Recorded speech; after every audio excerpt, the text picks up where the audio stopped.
बहरिया town डूब गया, बहरिया town बर्बाद हो गया। बहरिया टाउन पूरा इल्लीगल है। बहरिया टाउन के अंदर बाइंग करना इस वक्त एक बहुत बड़ा रिस्क है। ये वो तमाम बातें हैं, ये वो तमाम कमेंट्स हैं जो कि हम लोग रोज़ाना की बुनियाद के ऊपर अपने मुख्तलिफ़ पेजेस के ऊपर जो वो फेस कर रहे होते हैं और आम लोगों की भी यही परसेप्शन है।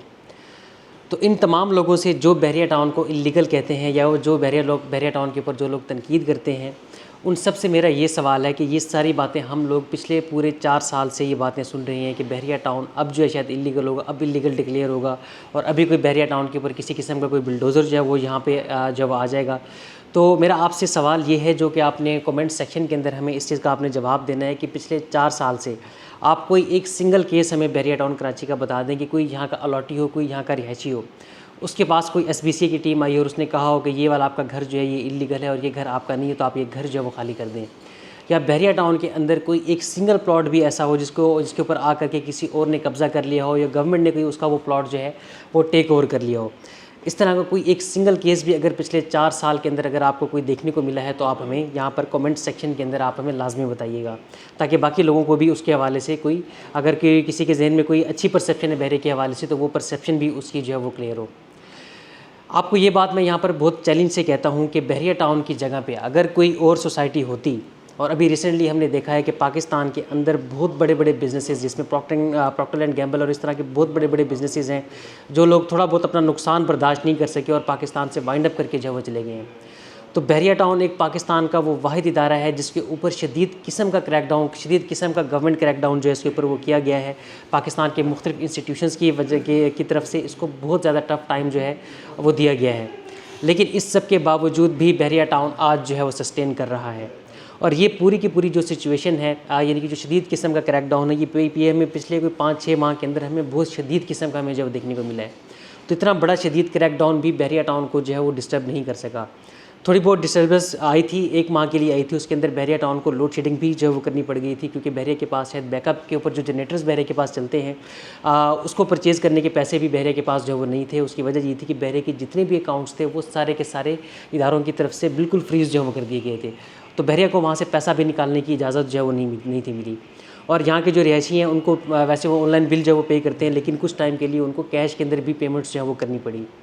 तो लेकिन ये पूरा जो वर्स्ट केस सिनेरियो है ये टोटल सिर्फ 1 माह जो है वो चला है और उसके बाद पिछले 2-3 माह से किसी भी किस्म की कोई भी परेशानी बहरिया टाउन को यहाँ के जो रेजिडेंट्स हैं उनको फेस नहीं करनी पड़ रही। आप यहाँ पर आप लोग आए, यहाँ के रिहायशियों से आकर के पूछें, आपको ये पता चलेगा कि किसी भी किस्म की कोई भी परेशानी का सामना उनको जो है वो नहीं करना पड़ा। बहरिया टाउन का मेंटेनेंस लेवल पिछले कोई 5-6 माह के अंदर ज़रूर जो है वो ड्रॉप हुआ था। जो यहाँ के ग्रीन बेल्ट्स हैं, जो सड़कों की देखभाल होती है, जो पार्क्स की मेंटेनेंस होती है, उसकी ग्रॉस कटिंग होती है, ये सारी चीज़ें कुछ टाइम ज़रूर डिस्टर्ब रही हैं। उसमें कि हम देखते थे कि मेंटेनेंस जो है ना बहरिया टाउन उस तरीके से नहीं था कर पा रहा जैसे पहले करता था, लेकिन अभी आहिस्ता आहिस्ता पिछले 1-2 माह के अंदर बहरिया टाउन ने उसको भी अब दोबारा से उसी तरीके से उसको रिस्टोर जो है वो कर दिया है और आहिस्ता आहिस्ता बहरिया टाउन पूरी मेंटेनेंस अपनी जो है वो बहाल करा। अभी अगर आप अब विज़िट करेंगे बहरिया टाउन को तो आप आकर के बहरिया टाउन की जो सड़कें हैं, बहरिया के जो पार्क्स हैं, उनके साथ लगे हुए जो ग्रीन बेल्ट्स हैं, जो ग्रीनरी है, आप उनको आप खुद अपनी आंखों से भी आप लोग जो वो देख सकते हैं कि उसके ऊपर प्रॉपर मेंटेनेंस बहरिया की तरफ से जो वो की जा रही है।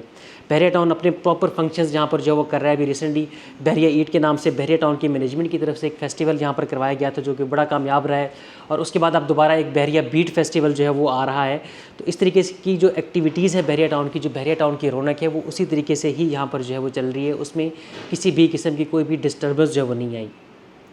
अब रहा सवाल ये है कि क्या बहरिया टाउन को मुस्तकबिल में कोई किसी किस्म का कोई ख़तरा जो है वो होगा या नहीं होगा। तो आप सब लोगों की इन्फॉर्मेशन के लिए मैं ये बात यहाँ पर आपको मैं बताना चाहता हूँ और अगर आप इस बात से डिसएग्री करें तो मुझे लाजमी कमेंट्स के अंदर आप मुझे बताइएगा कि बहरिया टाउन की जो 16,886 एकड़ लैंड है, इसके अंदर जो भी एरिया फॉल करता है वो सारा का सारा ही वो लीगल है और वो सुप्रीम कोर्ट से अप्रूव्ड है। कराची शहर की अगर मैं आपको एग्जांपल देता हूँ तो कराची शहर में एक ऐसी सोसाइटी है जो कि इस वक्त बहुत पीक के ऊपर है, यानी कि वो सोसाइटी जिसमें 125 गज़ का प्लॉट आपको 3.5 करोड़ से नीचे का नहीं मिलता और बिल्कुल पीक के ऊपर इस वक्त जो है वो सोसाइटी जो है वो चल रही है। तो अगर आप उस सोसाइटी की हिस्ट्री अगर आप उठा करके देखते हैं तो वो वाली सोसाइटी वो सीमेंट प्लांट की जगह के ऊपर जो बनी हुई है, यानी कि वो जगह इनिशियली जो गवर्नमेंट ने दी थी वो सीमेंट प्लांट के लिए दी थी, तो उसके ऊपर उन्होंने हाउसिंग सोसाइटी जो है वो बना दी है। तो उसका केस चला, उसके इश्यूज़ चले, लेकिन अभी मेरे ख्याल में 2020 के अंदर उसको गवर्नमेंट की तरफ से जो है वो लीज़ दे दी गई थी, उसको रेगुलराइज जो है कर दिया गया है और इस वक्त के ऊपर आपको वहाँ पर 125 गज़ का जो प्लॉट है वो 3.5 करोड़ रुपये से नीचे आपको जो है नहीं मिलता। तो यानी कि वो सोसाइटी जो कि बनी ही सीमेंट प्लांट की जगह के ऊपर है, उसका मसला अगर यहाँ पर पाकिस्तान में रिजॉल्व हो सकता है। तो बहरिया टाउन जो कि बना ही MDA की लैंड के ऊपर है, यानी कि ये वो जगह है जो कि हाउसिंग सोसाइटी के लिए ही मुख्तस जो वो की गई है। अगर बहरिया टाउन इस जगह के ऊपर अपनी सोसाइटी ना बनाता तो कोई और डेवलपर आकर के इस जगह के ऊपर सोसाइटी जो है वो बना देता, तो ये जगह बनी ही हाउसिंग सोसाइटी के लिए है। तो ये जगह किस तरीके से इलीगल जो है वो हो सकती है, या इस जगह को किस तरीके से कोई प्रॉब्लम जो है वो हो सकता है। बहरिया के इश्यूज़ हैं, बहरिया ने अभी तक अपना फ़ाइन जो है वो पे नहीं किया। तो जब बहरिया फ़ाइन पे करेगा तो उसके बाद बहरिया टाउन को लीज़ जो है वो दे दी जाएगी। लेकिन अगर बहरिया डिफ़ॉल्ट होता है, बहरिया पे नहीं भी कर पाता, तो उसके भी प्रोज़ एंड कॉन्स जो हैं वो 2019 के सुप्रीम कोर्ट की जो डिसीजन है उसके अंदर वो बाकायदा तौर पर दर्ज है। यानी कि एट द एंड जो यहाँ का अलॉटी है उसको किसी भी किस्म का कोई भी ख़तरा जो है वो नहीं है। और एक बात आप और याद रखिएगा कि बहरिया टाउन की प्रॉपर्टी की जो वैल्यूज़ हैं वो इस वक्त बहुत अंडर वैल्यू हैं, सिर्फ इन्हीं नेगेटिविटी और इसी नेगेटिव रूमर की वजह से जो पिछले 4 साल से चल रहे हैं। जब ये मसले जब भी रिज़ॉल्व होंगे, कोई सेटलमेंट इसकी होगी, और अब तो ख़बरें आना शुरू हो गई हैं सेटलमेंट्स की, लेकिन ज़ाहिर है हम आपको कंफर्म नहीं कर सकते जब तक कोई ऑफिशियली इसके हवाले से अनाउंसमेंट नहीं होती। लेकिन जब भी बहरिया के मामला रिज़ॉल्व होंगे, जब भी कोई इश्यूज़ सेटलमेंट की तरफ जो है वो जाएंगे, चीज़ें बेहतर होंगी, तो उसके बाद ये वाला रेट आपको नहीं मिलेगा। और उसके बाद मार्केट का जो 4 साल का प्रेशर है, जो मार्केट डाउन होने की वजह से, वो पूरे 4 साल का प्रेशर जो है वो ओवर द नाइट जो है वो रिलीज़ होगा। तो आपको इन पैसों के अंदर, इन प्राइसेस के अंदर आपको बहरिया टाउन के अंदर दोबारा प्रॉपर्टी कभी भी आपको जो है नहीं मिलेगी। तो ये कुछ बहरिया के हवाले से अपडेट्स थी। अगर आपका जो भी राय हो इस वीडियो के हवाले से, आप हमें कमेंट सेक्शन के अंदर आप हमें लाजमी बताइएगा। Thank you so much.